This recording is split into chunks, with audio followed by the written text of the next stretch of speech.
Hello, welcome to the Dear Nikki podcast, where I'm going to be giving you personalized user research advice based on your questions or struggles. So let's dive into today's episode.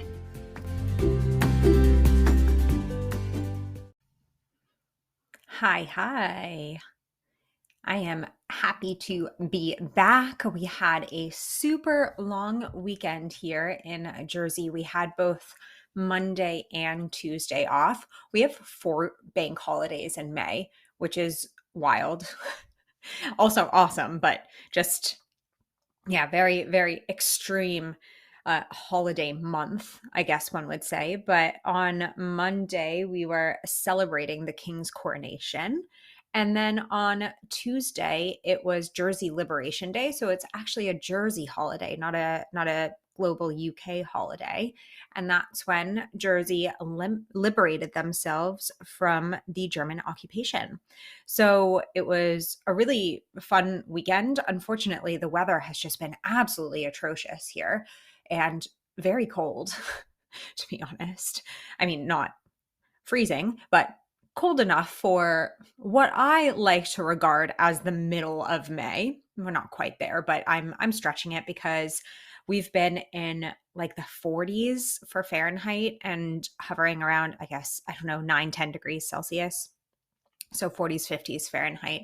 And, it's just not May weather. But hey, we were on vacation. Now I'm trying to squeeze like 4 or 5 days of work into a very small amount of time. I always find that holidays are so fantastic if everybody else took them. I'm like, can we standardize holidays? Which makes no sense because then everything would come to a grinding halt and everybody would be upset because we would all be on holiday at the same time and nothing would work. But some days I kind of wish that was a reality because everybody else was working away and I was hanging out thinking about the king. No, it's kind of weird to see that coming from not being in the UK for my entire life, but it was really fun to watch. Really cool. The outfits were really cool. So that's one thing that I was definitely looking for. So yeah, we spent a lot of time with friends and family, which was fantastic. And now I am back and, I'm not going to lie. I wrote this in my newsletter. I wrote about this subject in my newsletter and I was gonna not really talk that much about it. And I kind of wanted that one newsletter. And if you haven't subscribed to my newsletter, there's a link in the description notes to subscribe. It's just bi-weekly. It's awesome. I get a lot of compliments on it. I'm saying it's awesome because other people have told me that, not because I think so. Well, I do, but I have been, I guess, not validated because we don't use that word, but I have been told that it's awesome. And so I was hoping that I would do a one and done on this subject. And if you can't already guess what this subject is, it's ChatGPT and AI related stuff and how AI is taking over the lives of researchers. And I again wanted to avoid this because I don't like getting involved in hype like things, and that's what this is. At least that's what I am predicting this is, but I've received a lot of questions about it. There's been a lot of fear mongering, at least that's how I think about it, on social media such as LinkedIn. And I just want to give my 2 cents on what I think about ChatGPT and how ChatGPT maybe relates to the future of user research, for lack of a better way to say it. And so I am going to share my thoughts on this, and hopefully we will all move on from ChatGPT at some point soon, and we can stop hearing about how it's going to take over all of our jobs. So first and foremost, if you haven't used ChatGPT, and I am going to say something, I did not use ChatGPT for the first time until I want to say maybe 3 or 4 weeks ago. And it was not anything user research related. And it was actually to help me with some sort of, I think it was some sort of like a joke that I was trying to make on somebody. Anyways, That's when I first used ChatGPT. So I'm new to the ChatGPT world. I've read a lot about it because, I mean, we've had to. So I've read a lot about how ChatGPT and other platforms are trying to, quote, take over user research. So one of those particular platforms is called synthetic users, right? So if you go to synthetic users, I don't know, .com, .co.io, I don't know these days. If you go to just search synthetic users, you will find the platform, which they say they do not aim to replace research, but it's hard to imagine what else they're trying to do when you see their platform. So I'm talking about these kinds of tools, ChatGPT, synthetic users, etc. Now, really quickly, ChatGPT is a natural language processor, an NLP, right? So it's similar to predictive text in our phone keyboards. You know, when you try and say swear words and they change it into duck, forever, forever. That will stay in my mind. That's essentially similar to ChatGPT in terms of producing text based on an initial phrase or initial data, right? So NLPs don't understand meaning and don't generate meaning. So ChatGPT does not understand, nor can it generate meaning from anything that you put in there, right? It brings together words that make sense together, usually that look really, really good upon first glance. And then you start to find some of the cracks within ChatGPT or these other tools, right? And the text that it spits out, we essentially infer meaning from it, right? It's subjective. It's like any other text that you might read about. We infer meaning on that text based on our biases, our past experiences, our thoughts, the mood that we're in that particular day, the conversations that we had, whether or not we've had breakfast yet, or coffee, or caffeine, or if a certain dog in our house has pooped on the rug overnight, like we infer meaning subjectively on anything that's kind of put in front of us. We make assumptions. We do this for any text, and ChatGPT is no different because it does not give us meaning, right? We generate the meaning ourselves. Now, there's a reason I'm talking about this and how I'm linking it to user research. User researchers go in to get information, right, from our participants, from our users, from our customers, from non-customers, from literally anyone, right? So we go in and we get in this information and we synthesize it as objectively as we possibly can, right? Which isn't going to be 100% objective because, hey, we're humans, not robots, okay? So we synthesize that information and then we do put it forward as objective as possible so that we can convey a certain meaning with it, right? So we have understood the context of the information that we've received. We've done fairly usually deep analysis on this context. We have created patterns. We have generated meaning and in an unbiased way, as unbiased as possible as a human. That was a very tough sentence. So we have taken all this information, synthesized it, really understood it, and started to generate meaning from these patterns in, again, as unbiased of a way as possible. And then we put forward that information with that meaning within it to our stakeholders so that we are, generally speaking, on the same page and trying to infer the same meaning so that we can move forward to make decisions or create solutions. The problem with ChatGPT or any other kind of platform is that we take out that whole part of generating meaning so that when ChatGPT creates the text, each individual person that reads that text has to infer their own meaning, right? So stakeholder one infers one meaning, stakeholder two infers another, stakeholder three another, stakeholder, there's infinite meanings. Probably not infinite, but I'm on a dramatic flare right now. There's infinite meanings that can be inferred from whatever ChatGPT spits out. And that is where the major problem lies, is that user researchers, or people who are doing user research, are trying to get people aligned and on the same page about a set of information that they have synthesized and understood, right? We're trying to get people on the same page about this so that we're all inferring and understanding the same meaning so that we can move forward and make better decisions or make solutions based on this, right? Again, ChatGPT does not give us that meaning.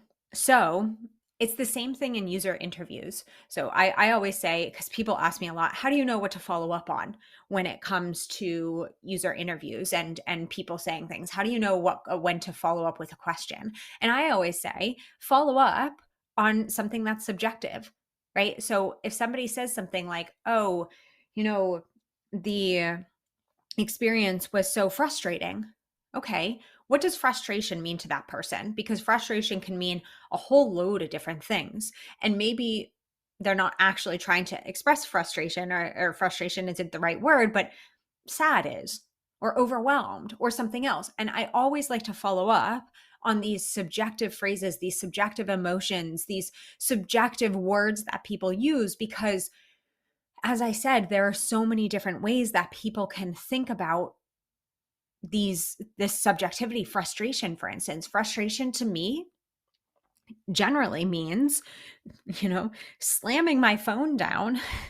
Let's say it's an app, getting really frustrated, walking away from the situation. I don't try and even come up with a solution necessarily, because as a user researcher, I get very upset about these things. So it's slamming my phone down, going off, and potentially not even trying to do a workaround. I might reach out to somebody, might reach out to help, depending on how necessary this app is for me to function in whatever I'm trying to do. But I usually just move on to something else, a new solution, right? Whereas frustration to somebody else might be, the consequence of that might be something else and something else and something else. So again, I'm just trying to say that, like, there is so much subjectivity out in the world, and what user research tries to do is reduce that subjectivity so that we all have a shared understanding of what we are looking at based on the data we've collected and synthesized, right? So when we go back to this whole thing of ChatGPT and stakeholders looking at this data that ChatGPT is spitting out, again, it has no meaning. It hasn't gone through the very human process of understanding patterns, understanding context, understanding the humanness of the information. And thus, the stakeholder or whomever can take that information and infer whatever they want from it. And that's usually where we get things like confirmation bias, right? So if I'm trying to confirm that my idea is the best and ChatGPT gives me something of an indication of such, I'm going to take that and run, right? I'm just going to be like, well, that's great, right? So that is one big part of ChatGPT that I want to, or again, synthetic users, that I just want to put forward in terms of when it comes to our jobs as researchers. We do something that AI at this present moment can't do, right? And so there is all this scarcity going around about, okay, are our jobs going to be okay? Are we going to be replaced? That's a big question that I get. Are we going to be replaced by AI, or is somebody going to think that they can do our job because they have these tools, right? I'm not saying no, that nobody will feel that way, because I know plenty of people that are using these tools for not all the right reasons and with very unthoughtful intent. But again, it's just bringing up the fact that ChatGPT can spit out text, but it cannot help us get on that same page. It cannot help ensure that we've been through and seen patterns and created that meaning from it together with context, with that humanness, right? And so when it comes to our jobs and the scarcity behind our jobs and being fearful that our jobs are going to be replaced, one thing that I will say is that it's not just user research. I tend to find, and this is happening a lot on LinkedIn, or I don't use Twitter, but I'm assuming maybe it's the same on Twitter. A lot of people are experiencing layoffs right now, right? A lot of people are talking about user research with regards to ChatGPT or synthetic users or AI in general, right? So what happens though is LinkedIn is still social media. We're still in an echo chamber, right? So what I did is, because everybody's like, user research, there's no jobs. Our field is massacred. It's done. It's just destroyed. And nobody's going to hire researchers anymore. And so what I did is I went and I spoke to a lot of people outside our field. We're not the only ones getting laid off, right? There are product managers getting laid off. There are designers getting laid off. There are people in marketing getting laid off. There are people in customer support getting laid off. Devs seem to be one of the only exceptions, but that's a very normal thing, right? If we look back, a lot of these people tend to be the people that get laid off, and they are getting laid off in addition. So don't worry that user researchers are the only people in the whole entire world that are getting impacted. Yes, we are getting impacted maybe at a higher degree than some of these other roles, but we always have, because we are, for lack of a better phrase, outside of that golden triangle of PM, designer, dev, which is the golden triangle of what you need to move a product forward. So we're outside of that, so we can be seen as auxiliary, right? But we're a very important auxiliary part of the product development process, and we always have been, right?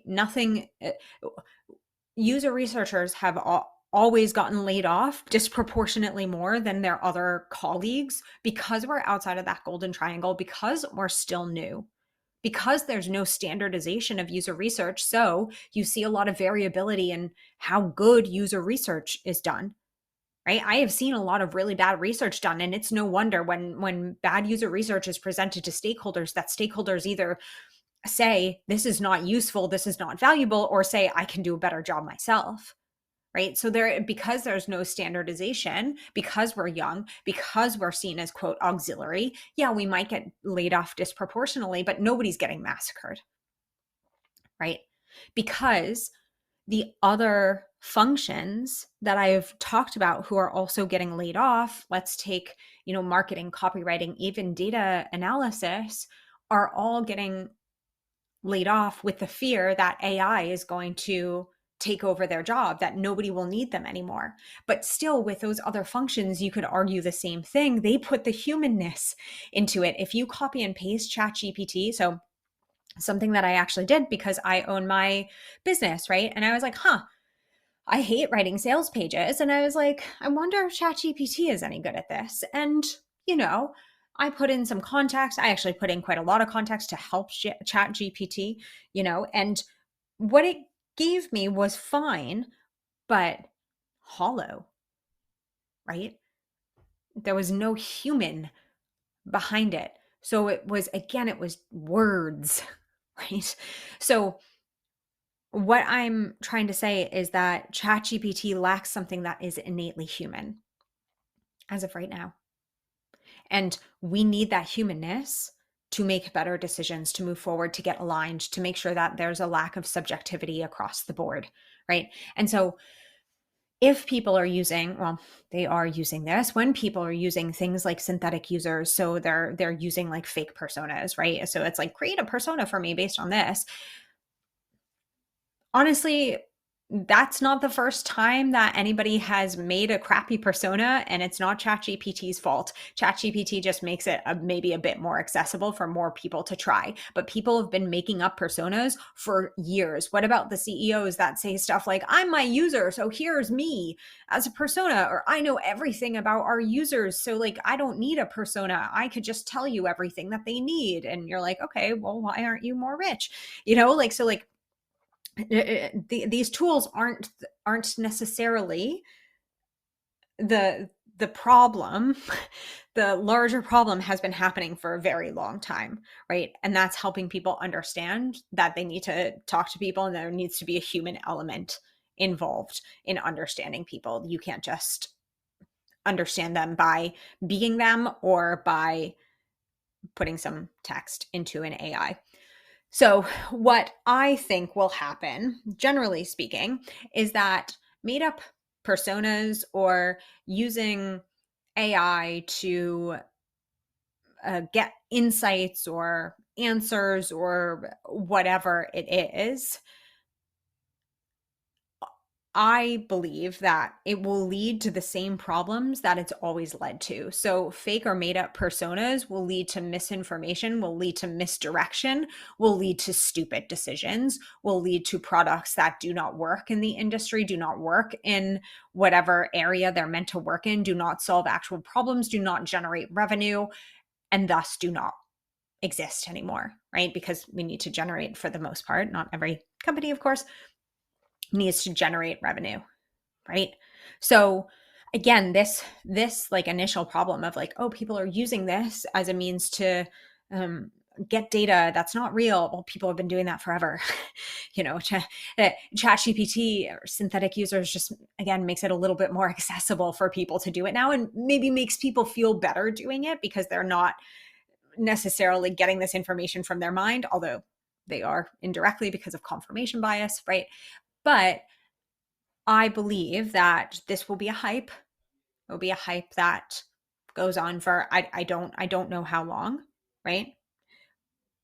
But we are, with all of these tools, lacking that human context that we need in order to make better decisions. So again, we come back to the same problem that people have been facing for a very long time, where they're making up stupid personas. They're saying that user research doesn't matter. They're making decisions based on not a lot of data or not listening to user research, right? And then they fail.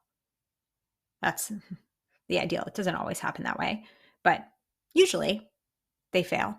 And so, what I would actually have us focus on, because I think we're circling the drain a little bit. I'm not going to lie, the posts that I see about, user research just being annihilated and not being a role in X amount of time, right? I don't actually believe that to be true. And I think what we should focus on is understanding, one, where we might be able to use ChatGPT as a positive. So, as a potential thought partner. So, being very, very intentional, such as, I want to get this outcome. What are some workshop activities that I could do? Right. Or to try and gain a few different perspectives, tell me why you hate this idea, tell me why you love this idea, blah, blah, blah. I don't personally, I don't find myself gravitating towards that, but I have heard other people have success, especially if you think user research teams of ones. They can be a nice brainstorming technique, but with a very intentional understanding of how you're using the tool, right? We're not going in for answers because ChatGPT can't give us answers, right? We are trying to intentionally maybe brainstorm some workshop activities. You could also use it, hey, I'm having this really difficult situation at work, what are some responses, like those things, or any sort of other user research related activities that you could use within the context of GPT, but in a very intentional way. The second thing that I think we should focus on is the companies who are just continuing to do user research, who love us. Yay, right? Focus on supporting those companies. Those are the companies that we care about. And I think that we need to also see that there are plenty of companies out there that care about user research being done properly. There are a lot of them out there. Are they the majority? I actually don't know. That would be interesting to find out. But they are there. They do care about research, and we need to turn our attention toward them, right? And I think another thing that I would recommend doing is understanding outside of the context of user research how AI is impacting the world so that we don't get stuck in this cycle of thinking that user research is just going to go defunct and not be a role in the next 1, 2, 3, 5 years. Because that's not the case. User research has survived for a very long time because it's a specific and necessary function, right? Will it evolve and change? Hey, it might. I'm not sure. But as it is right now, it's going to continue to be. And it's really about understanding the broader context of how these tools impact a lot of other people aside from us so that we can understand, okay, it's not just user researchers, it goes beyond our function, right? Because I think that that will help us get us out of this kind of, right now it feels like we're stuck in this like scary place, and I think that that will help us get out of that place so that we can be more productive, so that we can say, okay, where does this fit in and where does it not fit in? And so, because what happens is when we're in a fear-based state, we become very defensive. So if somebody's like, oh, let's use ChatGPT for that, we're like, we might at least I can be very temperamental sometimes when these things come up. Instead of being defensive, we might say, oh, yeah, this is what it's useful for, and this is what it's not. It's just like any other tool, right? Any other method that we say, this is what this method is useful for, this is what it's not useful for. Same with qualitative research in general. This is when qualitative research is applicable, and this is when it isn't, right? So all of these things we kind of just need to familiarize ourselves with. Is ChatGPT going anywhere? No. Are people going to continue to use it for poor reasons or with poor intent? Probably, because there are people that have been doing poor intent-based things forever. But there's nothing that we can necessarily do about that, right? It's just another tool for people to approach things with potentially poor intent, right? But the hype will probably die down. It's a new and shiny thing. Like they're used to, remember, Agile used to be new and shiny. I remember when Agile was new and shiny. I got Scrum certified. I was a Scrum master when Agile was new and shiny. Right? So like these things come and go, and that was actually really annoying for user researchers within the Agile environment, right? And that kind of didn't necessarily die down, but changed and evolved in its own way, right? But I think that we need to take a deep breath, take a step back, understand the larger context, understand that it's not only user research and user researchers that are getting impacted by layoffs / ChatGPT, right? And understand this broader context so that we can take a deep breath and say, okay, let's look at this critically, because that's something that ChatGPT can't do. Let's look at this critically. Let's put some human into this. Let's understand where this works and where this doesn't work. And then use it to the best of our advantage and ride the wave a bit. What I am here to say ultimately is I don't think that our jobs are going anywhere. We are still necessary to the product development phase, especially in the discovery area with companies that do care about discovery, right?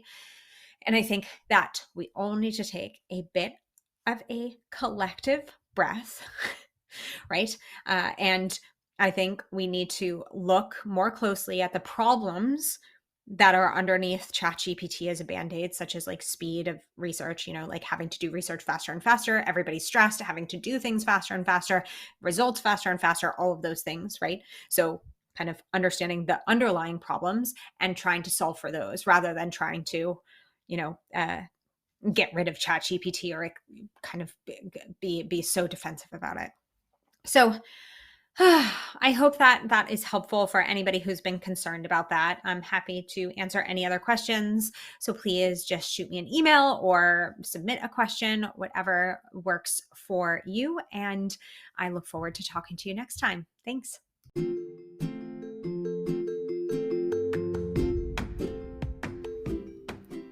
Thanks again for listening. Don't forget to hit subscribe and submit your next question. And I look forward to talking to you all soon. Bye.